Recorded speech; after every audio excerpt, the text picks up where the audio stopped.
রাধে রাধে, জয় নিতাই, জয় গৌর। সকলে কেমন আছেন?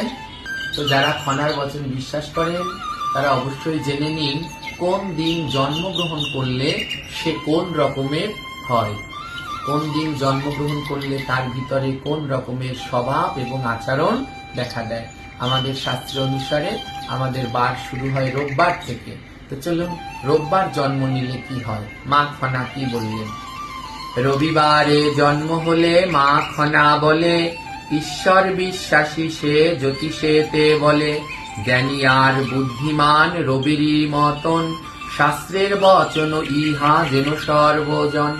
অর্থাৎ রবিবারে জন্ম নিলে সে ঈশ্বর বিশ্বাসী হয়, অর্থাৎ ভগবানের প্রতি তার বিশ্বাস থাকে এবং সে জ্ঞান আর বুদ্ধি, রবি মানে সূর্যদেবের মতো তার জ্ঞান ও বুদ্ধি বাড়তে থাকে।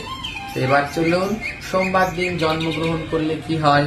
মা খনা বললেন, সোমবারে জন্ম হলে পরিশ্রমী হয়, সারাদিন খেটে সে জীবনও কাটায়।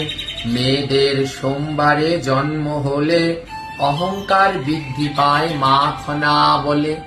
অর্থাৎ সোমবার জন্ম হলে সে অনেক পরিশ্রমী হয় এবং সারাদিন পরিশ্রম করে সে দিন কাটায়, কিন্তু তার পরিশ্রমের কোনো শেষ হয় না। আর সোমবার দিন যদি কোনো মেয়েরা জন্মগ্রহণ করে তাহলে তারা খুব অহংকারী হয়। এবার মঙ্গলবার জন্মগ্রহণ করলে কি হয়। মা খনা তার বচনের ভিতরে বললেন, মঙ্গলবারে জন্ম হলে ঐশ্বর্য বাড়ায়, ধরাকে সার আজ্ঞা না করে সে হায়।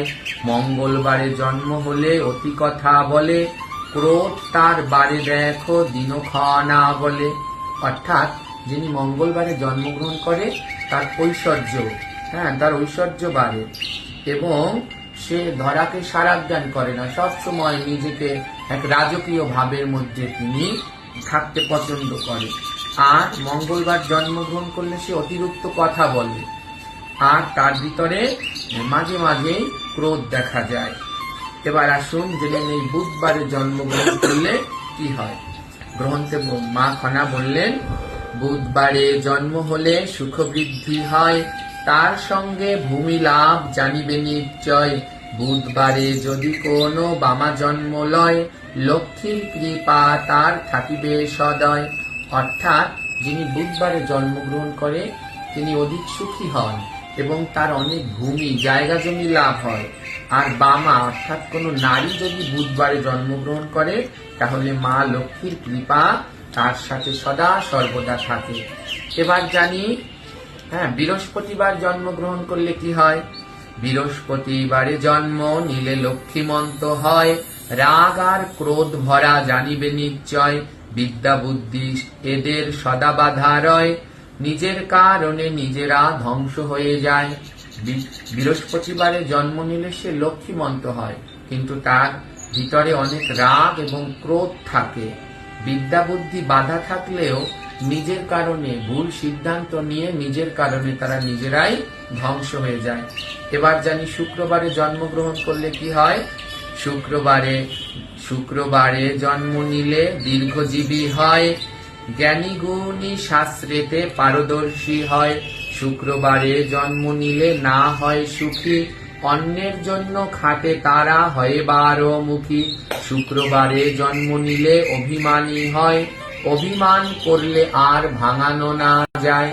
অর্থাৎ শুক্রবারে জন্ম নিলে সে জ্ঞানী হয় এবং দীর্ঘ আয়ু হয় আর খুব পরিশ্রমী হয়, শাস্ত্রে পারদর্শী হয় এবং অন্যের জন্য সে সারাদিন খাটে, কিন্তু কোনো দিন সে তার ফল পায় না।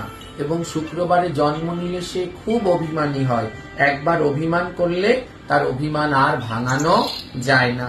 আর শনিবার জন্ম নিলে কি হয়। শনিবারে জন্ম নিলে ভক্তিমতী হয়, খনার বচন কভু মিথ্যা নয়। শনিবারে জন্ম নিলে দুঃখ কষ্ট হয়, রোগ ব্যাধি ঘিরে তাকে শাস্ত্রে তাহা কয়। এই 7 দিনে জন্ম নিলে এই 7টা ধরনের লক্ষণ তাদের ভিতরে দেখা যায়। তো কে কোন দিনে জন্মগ্রহণ করলেন আপনারা সবাই আমাকে কমেন্টে জানাবেন, আর আমি এর ভিতরে কোন দিনে জন্মগ্রহণ করলাম যদি জানা থাকে তাহলে আপনারা সেটাও বলবেন। ভালো থাকবেন, রাধে রাধে।